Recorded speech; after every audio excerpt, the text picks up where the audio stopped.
യേശുക്രിസ്തുവിന്റെ ബാല്യകാലം ചെലവഴിച്ച നസറേത്തിൽ മംഗളവാർത്ത തിരുനാളിനിടെ വ്യോമാക്രമണ സൈറൺ മുഴങ്ങി. നസറേത്തിലെ ബസിലിക്ക ഓഫ് ദി അനൗൺസിയേഷനിൽ കർദിനാൾ പിയർ ബാറ്റിസ്റ്റ പിസബല്ലയുടെ മുഖ്യ കാർമ്മികത്വത്തിൽ വിശുദ്ധ കുർബാന നടക്കുമ്പോഴാണ് അപായ സൈറണുകൾ മുഴങ്ങിയത്.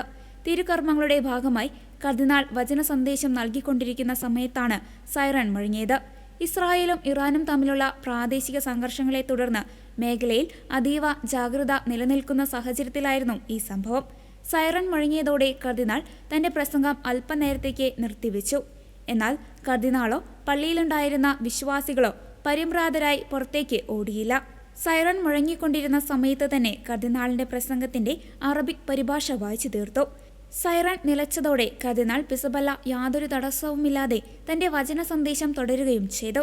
തിരുകർമ്മങ്ങൾ സുരക്ഷിതമായി പൂർത്തിയാക്കിയതായും പള്ളിക്ക് നാശനഷ്ടങ്ങളോ ആർക്കെങ്കിലും പരിക്കോ റിപ്പോർട്ട് ചെയ്തിട്ടില്ലെന്നും സഭാ അധികൃതർ അറിയിച്ചു. അതേസമയം മംഗളവാർത്ത നടന്ന സ്ഥലമെന്ന് വിശ്വസിക്കപ്പെടുന്ന നസറേത്തിലെ പുണ്യഭൂമിയിൽ വെച്ച് തന്നെ ഇത്തരമൊരു സംഭവം നടന്നത് വിശ്വാസികൾക്കിടയിൽ വലിയ ഭീതി ഉണർത്തിയിട്ടുണ്ട്. മേഖലയിലെ സമാധാനത്തിനായി കർദിനാൾ ആഹ്വാനം ചെയ്തു. സമീപ ആഴ്ചകളിൽ വടക്കൻ ഇസ്രായേലിൽ ഇത്തരത്തിലുള്ള നിരവധി സുരക്ഷാ മുന്നറിയിപ്പുകൾ ഉണ്ടായിട്ടുണ്ടെങ്കിലും വിശ്വാസ തീക്ഷ്ണതയോടെ തിരുനാൾ ആഘോഷങ്ങൾ തുടരുകയാണ്.